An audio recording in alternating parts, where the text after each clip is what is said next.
Bueno,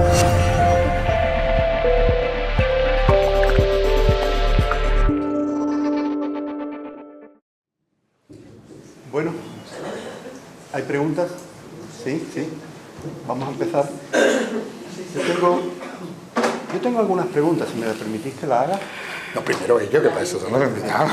Esperamos.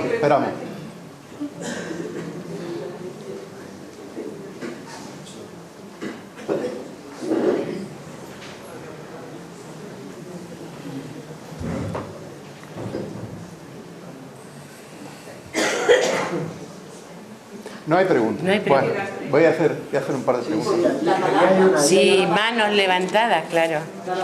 Claro. Es que es porque... Ah, ¿está aquí? Es la única que hay.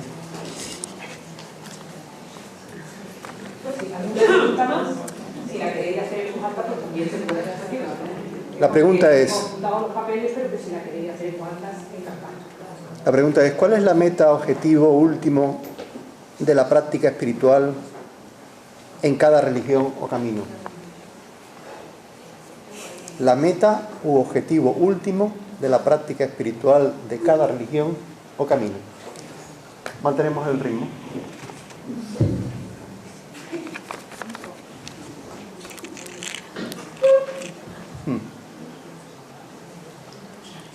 Finalmente, creo que es ser feliz y ver que todos tus hermanos del mundo entero sean felices. Pasa porque es lo mismo. Coincidimos. Es el descubrimiento del amor, con lo cual estamos diciendo lo mismo. Es el final del camino. Descubrir el amor y la felicidad en sí y en el cómo. Sí, yo he hecho mano a nuestros amigos los filósofos cuando dijeron conócete a ti mismo, ¿no? Y nuestro filósofo Ibn Arabi añadió conócete a ti mismo y conocerás a tu Señor, que quizás sea lo mismo, pero de esta manera se expresa conócete a ti mismo y conocerás a tu Señor. Este es el fin último de nuestra espiritualidad, conocer a nuestro Señor.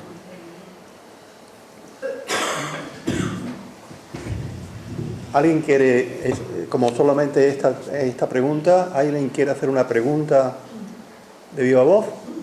¿Sí?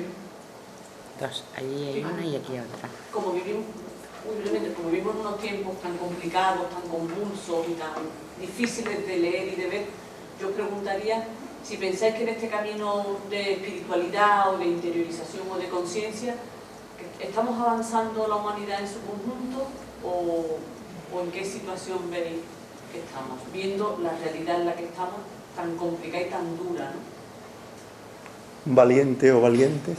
¿Valientas? Sí, porque si no, en fin, me voy a atrever a decirte lo que me sugiere. Es decir, ahora mismo, perdona, repite la pregunta porque se me ha ido el hilo. Si pensáis este momento de avance de la conciencia o de la espiritualidad en este momento tan difícil para tantísima gente. Pero la preguna es... Si hay avance, eso es,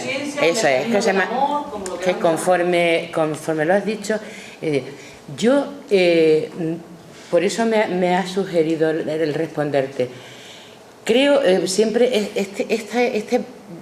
esta situación babeliana que estamos viviendo, tan difícil, es decir, que es que estés donde estés, aparte de eufemismo, de mentiras, de falsedades, es muy difícil encontrar lenguaje o por lo menos descubrir verdades que sean un poquito igualitarias y compartidas.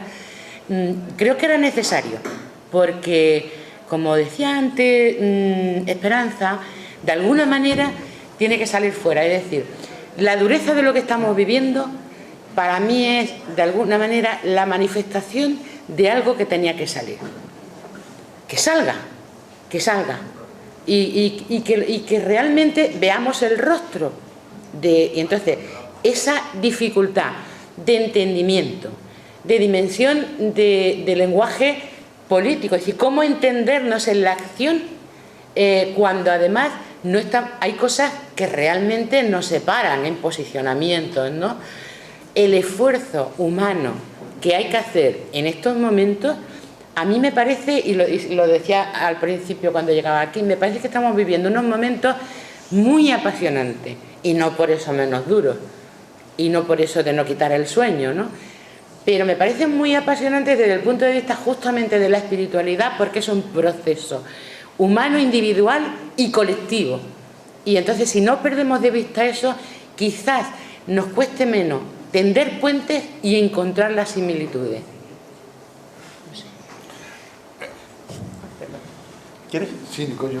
¿Goyo? Bueno, yo creo que hay un tema de toma de conciencia, y si en este mundo, por ejemplo, que estamos viviendo, yo me quedo, por ejemplo, con el tema de la naturaleza. Si no cambiamos de alguna manera la concepción que tenemos mental de que yo soy una cosa dualista, yo soy una cosa y lo otro no tiene nada que ver conmigo, esto no va. Por eso explotamos a la tierra de la manera que lo hacemos y pensamos que yo se lo digo a mis alumnos, porque cuando les doy clase es muy sencillo, digo, ¿tú qué te pasa cuando escupes para arriba? Que la saliva me cae encima, digo, pues mira los plásticos, ya tenemos el plástico metido en los microplásticos, es que no podemos funcionar así. La toma de conciencia, es espiritual la toma de conciencia de los ecologistas, por ejemplo, ¿no? De la parte de los humanos que empezamos a darnos cuenta que esta forma de tratar la tierra es una manera abusiva. Es abusivo el uso que hacemos y el abuso de los animales, para nuestro consumo, es abusivo lo que hacemos hemos hecho y seguimos haciendo con las mujeres, con los niños. Es decir, esa toma de conciencia es espiritual. No tiene que estar necesariamente encapsulada en budismo, hinduismo, tal. Es decir, el movimiento es mucho más amplio. Pero si ese movimiento no plantea una transformación de dentro, el movimiento pacifista tiene mucha ira. O sea que las dos cosas son necesarias.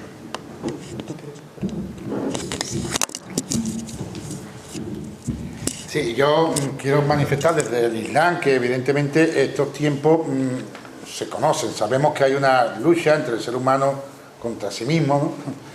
Y hemos hablado de los huérfanos, también podemos hablar de la esclavitud, y hoy en día el ser humano trata de hacer esclavo a su propio hermano, a su propio ser humano, ¿no? Y uno de los frenos de esta esclavitud, de esta explotación del hombre contra el hombre, es precisamente el saber su dignidad, el saber su dimensión.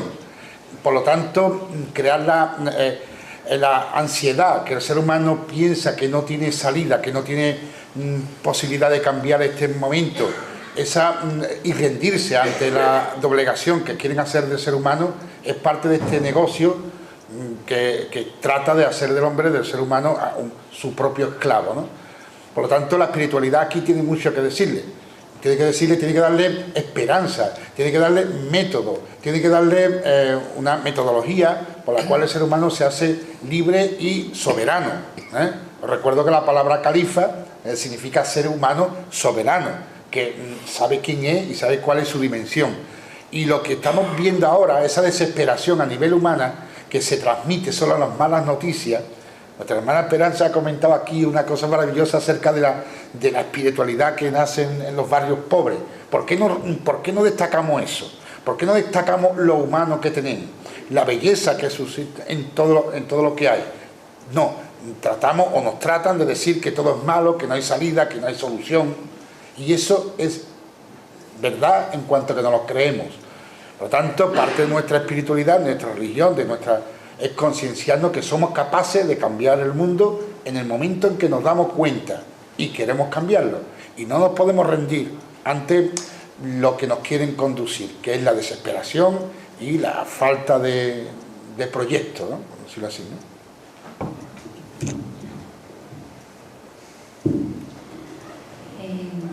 Estoy totalmente de acuerdo y apoyo completamente lo que han dicho mis hermanos, mis colegas. Es ese cambio que quiero ver fuera de empezar dentro. Y quizás este es el mensaje que simplemente cada uno comprometiéndonos y empezando a poner atención, ¿no?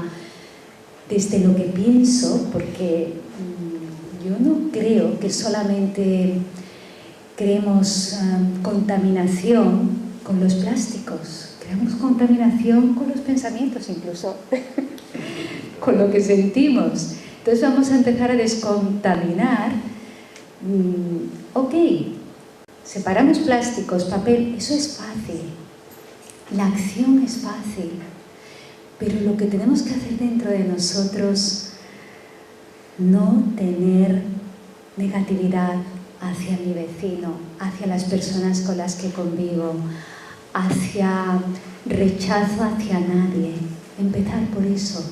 Creo que hay un poder que todo ser humano tiene, que viene del amor, que es el de los buenos deseos. Es un poder muy invisible, pero es el arma más poderosa del universo y no lo utilizamos, porque es el arma que puede disolver todas las otras armas que también se han creado con el pensamiento. Las armas es una botella de plástico, pero la conciencia con la que se utiliza esas armas hace que pueda destrozar el mundo. ¿Por qué no utilizar el alma de mis buenos deseos, de mis sentimientos puros para construir? Yo creo que tenemos un gran poder constructor, pero hemos de empezar en nosotros. Y sí, ahí siento que en todas las religiones hay personas que se dedican a una parte contemplativa.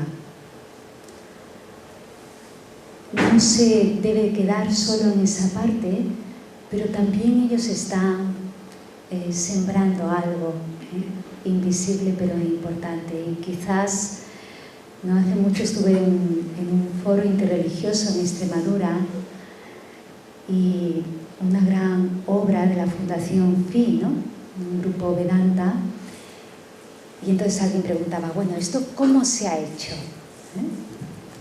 Y en ese momento me vino el pensamiento, seguro que todas las horas que han estado meditando también ha hecho que esto sea posible, ¿no? Entonces, muchas cosas creo que se fundan desde el poder de la fe, que no es fe ciega, sino de la determinación, la confianza. Y ahora tenemos que crearla, y viene del amor. Sí, si me lo permites, es que junto a esta afirmación, a mí hay algo que a veces, la afirmación que ha hecho, me parece, Albert Rivera, me parece que sí, decir, hay algo más hermoso que, no sé exactamente cómo era la frase, que tener, quedarte embarazada para darle un hijo. Es decir, la manipulación y la instrumentalización de lo esencial, que es lo esencial en ese sentido más puro, es difícil tarea. Es difícil tarea. Quiero decir, hemos avanzado muchísimo, como decía antes, ahora ya se ha normalizado, se va normalizando afortunadamente la conducta de, ya no nos pasa desapercibido el que un acceso en una acera para discapacidad no lo ocupe un coche, es decir, nos parece mal. Eso hace poco era absolutamente, vamos, no te daban ni cuenta, ¿no? Llegabas, colocaban el coche o lo colocabas tú. hoy ya se van normalizando situaciones que aunque sean de carácter educativo, tienen que ver con un crecimiento de la conciencia y con un crecimiento, claro, o el fumar, ¿no? Es decir, a nadie... Hace unos años aquí fumaba todo el mundo. Ese es otro... bueno, exactamente, pero además, pero junto a eso está esa dificultad en el mismo sexto colar un poco, decir, cómo conjugar a veces, porque claro, que este hombre haga esa afirmación, hay algo más hermoso que... Oiga, por favor, claro, son posiciones, pero bueno, ahí vamos. No sé si quería un poco, es decir, lo esencial del amor también está siendo tocado, como siempre, como históricamente, por intereses que nada tienen que ver con lo que estamos tratando aquí, y eso hay que tenerlo en cuenta. Lo esencial es que se abren los ojos, ¿no? Como decía el Principito, ¿no? Claro. Por allí había una pregunta. Si no hay una pregunta, Federico. Estaba antes. Sí. Se ha comentado al principio que la espiritualidad no es sinónimo de religiosidad.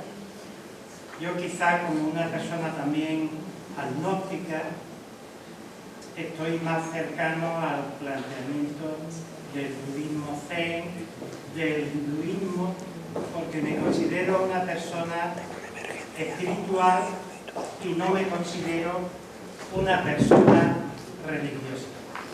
No obstante, por ejemplo, el Papa Francisco lo considero una persona muy espiritual porque introduce un planteamiento que a mí me parece esencial. Hasta ahora habéis hecho hincapié en el amor. El amor es esencial, pero también el respeto y la tolerancia. Si analizamos históricamente el cristianismo o el islamismo, hay muchísimos ejemplos anticristianos y muchísimos ejemplos antihumanos, como puede ser la misma guerra islámica, por ejemplo. Y le pregunto, en la mezquita, por ejemplo, ¿en algún momento se puede hacer autocrítica? Está claro que vosotros representáis un ejemplo de respeto y tolerancia, pero muchas veces la religión oficial, la jerarquía católica o ciertos sectores del islamismo no son ningún ejemplo de respeto y tolerancia.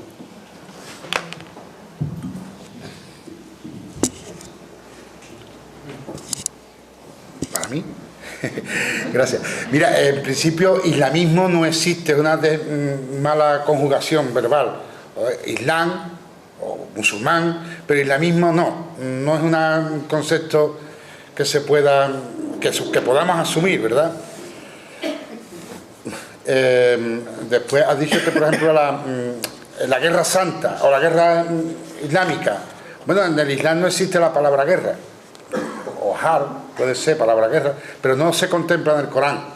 A lo que tú llamas, o lo que comúnmente se llama guerra, es la palabra yihad, yo me llamo yihad, y no se traduce por guerra, porque el concepto de guerra santa no es nuestro, no es de la mezquita, no es de los musulmanes. En ningún caso el Islam asume una guerra santa, en ningún caso. Y cuestiones de intolerancia y manipulación se dan en las personas. En las personas sí, seguro, bueno, podemos encontrar muchísimo. Yo mismo lo puedo encontrar y nombrar, de hecho lo hago. Pero son en las personas, no en la religión, no en la revelación. Y eso hay que diferenciarlo. Los errores son humanos, y bueno, y hay que combatirlos. Pero yo puedo asegurarte que esos errores no le pertenecen a la religión. Y si no, a los hechos me remito, ¿no? Porque se pueden acusar sin fundamento. Yo espero que si se dice algo, se diga con fundamento. He tratado de comprobarte cómo... bueno, he preguntado acerca de que si hay autocrítica en el Islam. Mira, he tratado de explicar de que en el Islam es una religión revelada. Yo no le voy a contradecir a Dios, no le voy a contradecir porque esto es lo que es. El Islam es lo que nos enseñó el profeta Muhammad. Otra cosa serán lo que yo añade o quite será mi religión o una religión que yo he inventado, pero no será el Islam. La crítica, la autocrítica, claro que sí. Mira, el Corán tiene frases tan contundentes como que dice: este libro es para los que reflexionan. O sea, no es para cualquier persona, solo para los que reflexionan. El musulmán, por lo tanto, tiene varios condicionantes. El primero, la orden lee, que es una orden muy clara, ¿no? Tienes que leer, lo que signifique eso, ¿no? Leer, instruirte, buscar el conocimiento, aprender. Y también este libro es para los que reflexionan. Por lo tanto, ser musulmán va en esta condición. Si a eso le podemos llamar autocrítica, pues mira, pues yo lo llamaría autocrítica, sí. Reflexionar sobre lo que hace es autocriticarte, ¿no? Y yo creo que la autocrítica está en la base del Islam, constantemente, históricamente también, porque por ejemplo, hemos hablado aquí de fumar, ¿no? Yo creo lo conocemos por los historiadores, ¿no? Que en su principio fumar no se cuestionaba, hasta que llegó un médico y dijo: oye, que esto es malo para el cuerpo. Y los musulmanes asumimos que fumar era malo, o otras cuestiones parecidas, ¿no? Parecidas. Por lo tanto, esa autocrítica en el comportamiento, claro que sí está. Y de hecho la religión no, pero sí la práctica de los musulmanes han cambiado por los tiempos.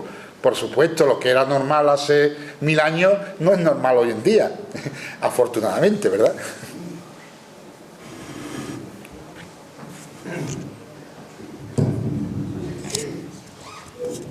Bueno, yo quería decir que no solamente en el Islam y en el cristianismo se dan actitudes de poca crítica, o se da en el budismo, porque claro, el budismo que llega a Occidente es diferente, ¿no? No tiene un contexto histórico, una tradición histórica, pero tú puedes escuchar en países budistas que la mujer, por ejemplo, es sucia, o sea, lo mismo que puedas oír aquí, lo puedes oír allí, en el sentido de que eso no tiene nada que ver con lo que son las bases fundamentales. Eso tiene que ver con la práctica, con la cultura, con lo que ciertas personas, estoy totalmente de acuerdo, plantean. Sí es cierto que es verdad que hay una diferencia entre, por ejemplo, lo que es el cristianismo y el Islam y el budismo. Nosotros no se puede decir que sea, vamos a llamar religión, pero ya os digo que yo no la vivo como una religión revelada, sino desvelada. Es decir, ahí está el esfuerzo de alguna manera humano, el que va descubriendo un camino. No es algo que viene de mano de Dios, que revela, son las tres culturas del libro, ¿no? Que son orientales, pero del Medio Oriente. Nosotros nos vamos al extremo oriente, ¿no? Es decir, la verdad revelada de las tres culturas del libro, como sabéis, el Islam, el judaísmo y el cristianismo. Entonces, claro, yo comprendo que desde esa verdad revelada, pues se diga, bueno, esto es lo que plantea Dios, y a esto nos atenemos. Nosotros, por suerte o por desgracia, no lo sé, creo que por suerte, claro, como yo lo vivo, no tenemos dogma. De hecho, Buda, por ejemplo, dice: no creáis nada que no hayáis podido demostrar por vosotros mismos, ni porque lo diga la tradición, ni porque lo diga una autoridad. Si no lo comprobáis, no creáis nada. Entonces, ahí hay un espíritu de mucha autocrítica, ¿no? En ese camino. Pues tenemos 15 minutos para una o dos preguntas más. Federico y después Rafael. Sí, yo creo que la mayor, como todas las personas que estamos aquí, muchas que están fuera, estamos preocupados, ¿no? Antes lo decía Mercedes, estamos preocupados porque parece va cuajando, no solo en España, sino en todo el mundo que nosotros conocemos, ciertos mensajes de odio, de cierta intolerancia, de miedo, ¿no? Todo esto que estamos viviendo estos días que nos preocupa, ¿no? Entonces, viendo un poco la mesa y demás, la pregunta que se me ocurre es, ¿sería posible que esto que estamos viviendo aquí, esta armonía dentro de, y lo digo desde el punto de vista de alguien que no es creyente, ¿no? Es una espiritualidad peculiar, personal y tal, ¿no? Pero no creyente, ¿sería posible que un lugar como este, ¿no? Un lugar no físico, un foro, un espacio, pudiera existir de forma más permanente de cara a ir conjurando esos odios cada X tiempo? Yo creo que eso, no sé, sería significativo, porque hay mucha gente que tiene miedo al otro, a la otra, sea lo que sea, que no sabe lo que es, sea musulmán cristiano, ¿sería posible que existiera un lugar, un sitio, no se le llama ecuménico, como se le quiera llamar, donde de vez en cuando pudieran salir mensajes que contradijeran ese halo de odio, eso que se contrapongan, porque para mucha gente, incluso que son creyentes, sería muy significativo, ¿no? El que de alguna manera, desde un diferente punto de vista aparentemente religioso, salieran mensajes en el sentido contrario, ¿no? De amor, de hermandad, de solidaridad, de unidad, etcétera, etcétera, ¿no? No sé si lo tenéis, si se podría buscar, si se podría hacer. Esa es mi pregunta.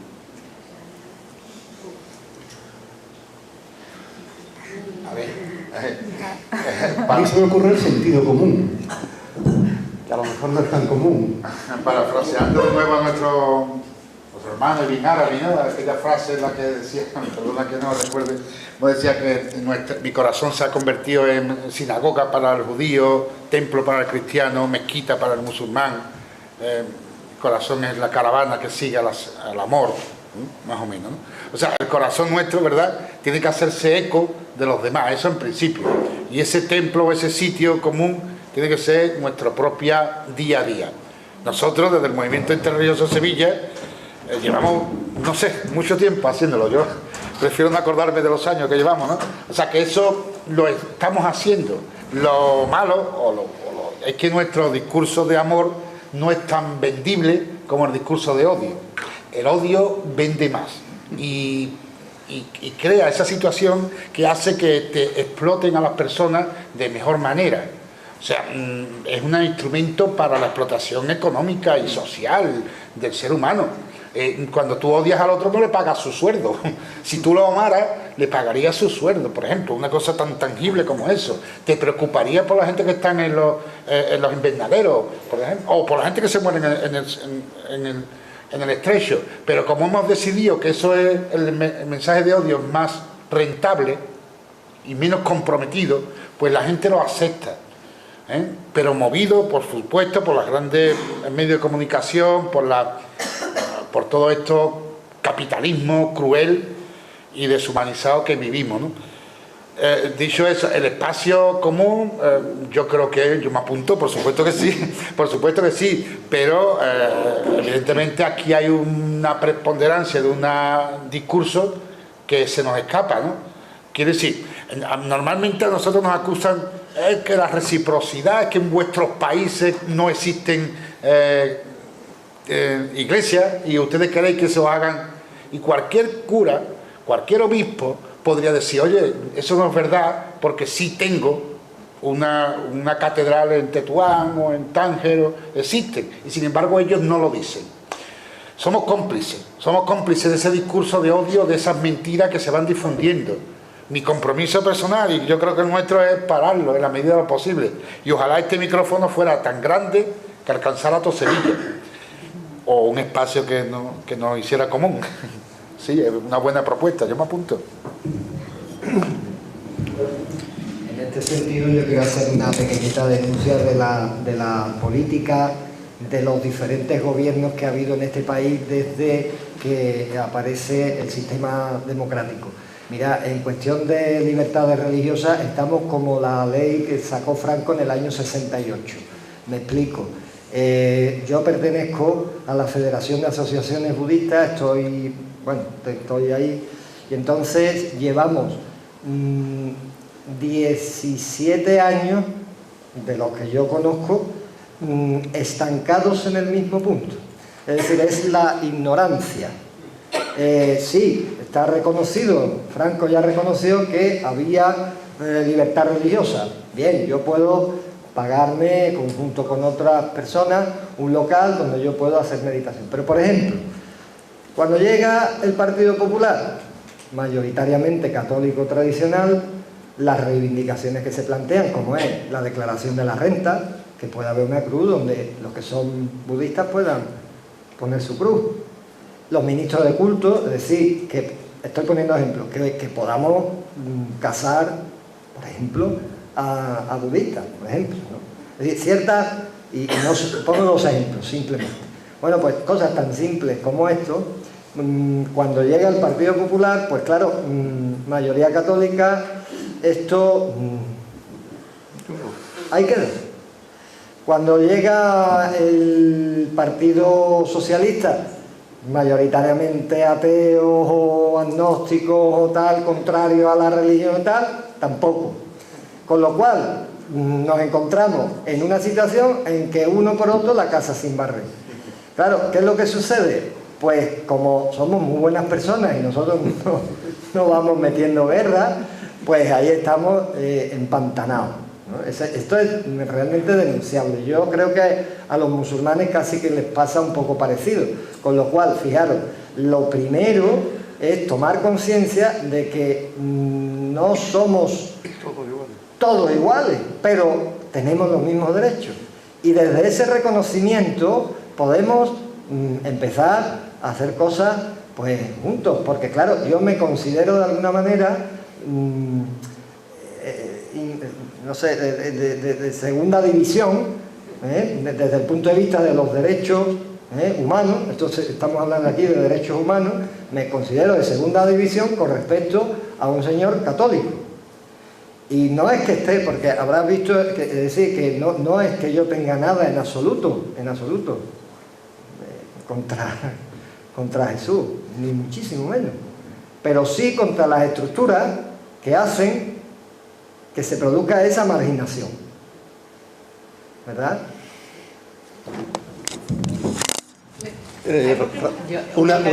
Una pregunta más. Añadir únicamente que con respecto a las estructuras, nada que decir. Estoy totalmente de acuerdo. Es decir, porque si musulmanes, budistas, nosotras las mujeres, ¿en qué lugar estamos? Es decir, es un problema, como bien decía, de estructuras humanas.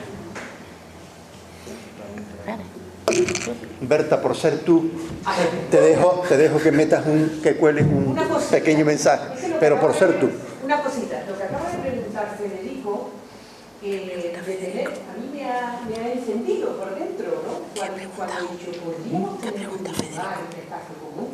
En Berlín, al lado de la puerta de Brandenburgo, justo el símbolo nazi por excelencia de Alemania, hay una casita chiquitita, que puede ser, bueno, como un trocito de esta habitación, donde todo el mundo puede entrar a rezar en silencio. Es decir, lo que hemos hecho nosotros hoy aquí, que Goyo nos ha tocado una campanita y todos hemos hecho silencio y cada uno se ha conectado con lo que dentro de su alma lleva. Esto es maravilloso, esto es revolucionario, porque podemos estar juntos, compartir nuestro sentir más profundo, y después de ese minuto de silencio salimos mucho más hermanados, nos podemos mirar de otra manera, porque algo se produce. Entonces, me ha encantado la idea. Sí, termino. Vamos a pensarlo. Vamos a ver si conseguimos un espacio donde un día nos podamos ir todos y todas a hacer silencio y que cada uno rece o piense o sienta a quien su alma le diga. Eso recogemos la iglesia. Muchas gracias.